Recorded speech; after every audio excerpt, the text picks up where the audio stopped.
Muy buenos días, les deseo una buena semana a partir de ahora y bueno, continuamos con esta serie de clases virtuales en donde en este caso nos toca analizar un tema un poco más profundo, que es el de la ética y la moral.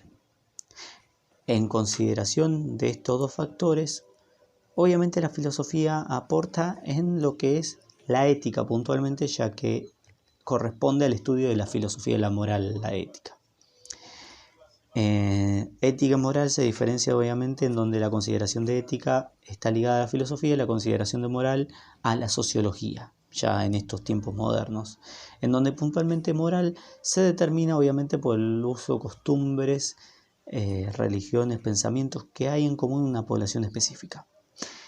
En este caso, se diferencia del pensamiento ético, ya que la ética es el reflejo filosófico, el repensamiento filosófico dentro de esas cuestiones morales.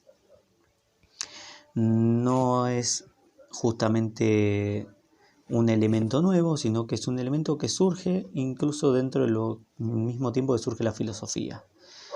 En este caso no voy a tomar los elementos de la filosofía hinduista, de la filosofía japonesa o oriental, ni ningún otro elemento puntual dentro de lo que es la filosofía por fuera de Occidente, por el hecho de que tenemos un amplio margen, un amplio espectro. Pero sí me voy a centrar en lo que es la filosofía de Occidente y puntualmente en sus orígenes en Grecia.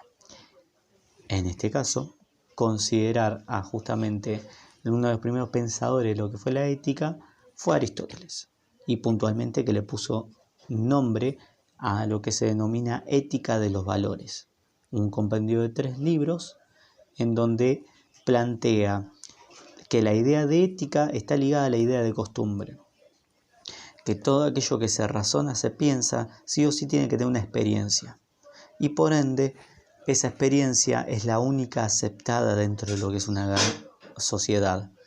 En este caso puntual, la ética va a cumplir un rol activo dentro de la sociedad y cualquier cuestionamiento o cualquier modificación en sus aspectos de costumbre puede ocasionar justamente una mala interpretación de la ética o en su defecto considerar una ética incorrecta o inválida.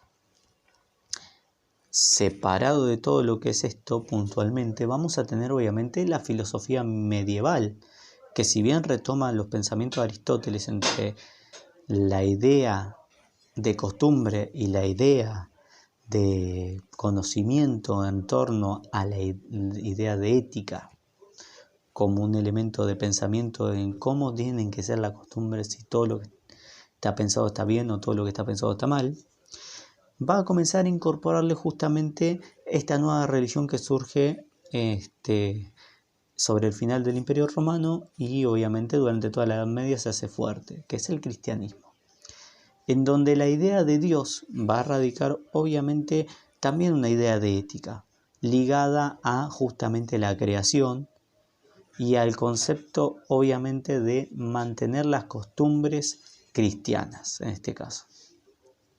Es así que el principal referente para lo que es la filosofía medieval y la escolástica, y puntualmente dentro de lo que es el pensamiento ético, va a ser Santo Tomás de Aquino, planteando obviamente que si bien existen ciertos pecados imperdonables dentro de lo que es la religión, hay veces de que esos pecados son necesarios para obviamente la subsistencia del hombre, como es el caso del pecado original.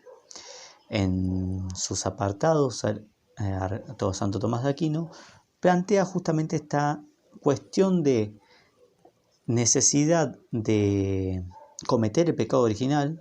Para quien no sepa qué es el pecado original, es obviamente las relaciones sexuales y puntualmente dentro del seno familiar, dentro del seno del matrimonio más específicamente, en donde es permitido, si bien es un pecado al fin, porque dice es un acto pecaminoso, pero es un acto razonable porque está al servicio de mantener con vida al humano, o mejor dicho, al hombre.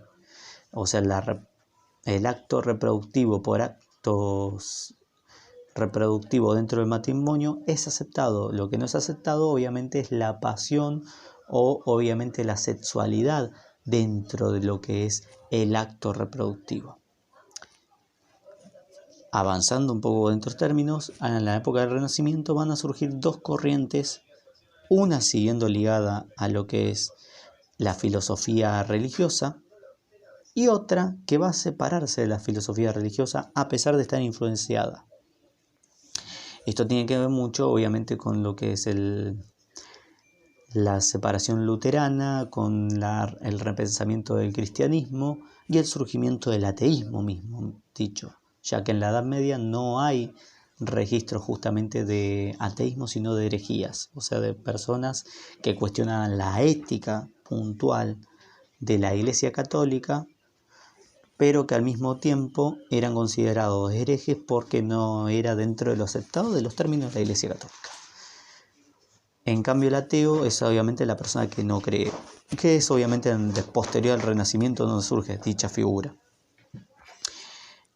Es donde acá supone obviamente la separación entre ciencia y religión, en donde se supone que se producen las separaciones más específicas de estas dos ramas. Por un lado, vamos a tener Spinoza, que Spinoza va a seguir ligado al pensamiento filosófico medieval, en donde justamente la sustancia que describe Spinoza se relaciona dentro de la ética a la composición por la cual fue creado cada acción natural. O sea, sí o sí, la sustancia tiene un objetivo y si ese objetivo no es cumplido, no es lógico y no es ético que se realice. Volviendo a la cuestión de, obviamente, la relación sexual y la concepción de un nuevo humano. En este caso puntual, Spinoza dice, sí o sí, si la creación del humano se da durante justamente el acto sexual, es solamente este acto sexual de una sola manera, el cual produzca esa reproducción. Sino todo lo contrario pasa a ser antinatural y antiético. O sea, todo aquello que se realiza como no fue pensado, sí o sí termina siendo por parte de Descartes algo malo. Por otra parte, tenemos a Kant, que si bien Kant está ligado al protestantismo, comienza a separar sus ideas de lo que es su religión. Previamente Descartes había dado un paso entre razón y pensamiento, pero Kant es quien con su imperativo categórico define los lineamientos de la ética dentro de normas generales y no dentro de elementos naturales de la concepción de la creación. ¿Qué quiere decir esto Kant? Que sí o sí la concepción de la ética se da en aspectos generales de todas las poblaciones. Todas las poblaciones tienen un lineamiento puntual que deben seguir y que deben aceptar. Porque así se lo propusieron, porque así se estableció y porque esa generalidad termina siendo universal por encima del individualismo, pero que sí o sí ese individuo tiene que acatar. Rompiendo obviamente con todas estas estructuras sobre finales del siglo XIX, vamos a encontrar puntualmente a Nietzsche y todo lo que es obviamente el estructuralismo, o mejor dicho, la filosofía estructural o la filosofía del siglo XX, en donde primero cuestiona todo esto del empirismo, del positivismo, en donde cuestiona de que no hay elementos generales que determinen un comportamiento ético, sino de que la ética debe ser formada en base a los comportamientos realmente humanos. Como hemos visto en la clase anterior, ya la concepción de realidad nos implica una diferencia con todos los anteriores, por una simple razón, porque justamente se concibe la realidad por una oposición y esa oposición es la oposición a lo que naturalmente es humano. En el caso puntual de Nietzsche, esto lo detalla en lo que es su genealogía de la moral. Si bien en todos sus libros hay esta idea de ética antinatura que tiene justamente el humano por los siglos de inferencia religiosa, pero al mismo momento por los siglos de represión ante sus impulsos humanos, Nietzsche en Genealogía de la Moral define dos elementos. El primero, determinar lo que está bien y lo que está mal, que obviamente es reutilizado en su último libro, El Anticristo. Y en segundo término, la lógica de la opresión, o mejor denominada de señores y siervos o de amos y esclavos, la cual condice a la primera, porque sí o sí la primera establece de que para el humano en estos momentos todo aquello que está bien es todo lo que es antinatural y todo aquello que está mal es todo lo que realmente es natural para el hombre. Por ende, el oprimido, aquel que se denomina esclavo, es quien tiene más asegurado o más firmemente aquella lógica que está mal. Por eso está en su condición de esclavo, pero al mismo momento le sirve como un elemento de dominación.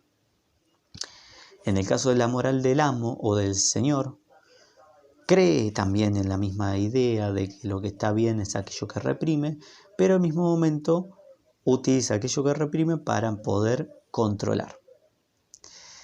Lo cual Nietzsche termina diciendo de que solamente se va a reproducir la lógica de amo y esclavo siempre y cuando se siga reproduciendo la misma lógica de bien y mal, en donde se considere que todo lo natural por el hombre, todas aquellas pulsiones, todos aquellos sentimientos que tiene el humano arraigados en su ser y reprimidos, sean realmente llevados a cabo, es solamente posible si elimina su concepción de bien, su concepción represiva e incluso castigante.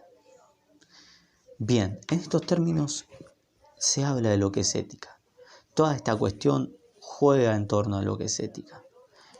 Pero al mismo momento, lo que nos propone es también pensar, ¿la ética y la moral se puede destruir? Primero, pensar si se construye. Porque al pensar que si la puedo destruir es porque la construí. Y si de esas cenizas puede renacer o reconstruirse una nueva lógica de ética y de moral. La respuesta está dependiendo de la asunción de los elementos. Si yo asumo de que la moral es una sola y que es una verdad única e incuestionable, es imposible su destrucción.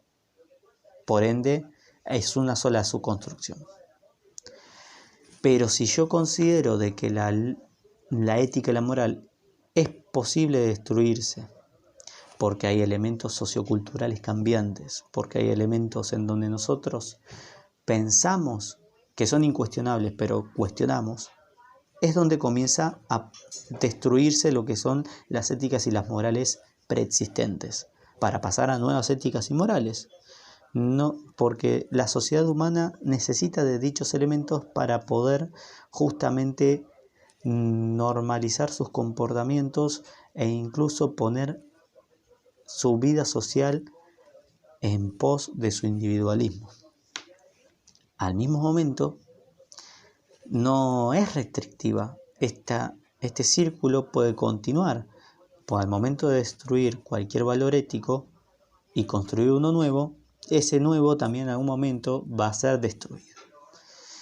Es justamente parte de la conducta cíclica que tiene la ética y la moral, o por lo menos estos miles de años de pensamiento ético nos han demostrado. Un ejemplo de todo esto sería pensar la misma cultura de trabajo. Cuando se nos habla de cultura de trabajo es pensar justamente en que para trabajar nosotros tenemos el fruto de nuestras manos, pero al mismo momento se construye éticamente y vorazmente una idea de que el trabajo es la única forma de hacer crecer algo.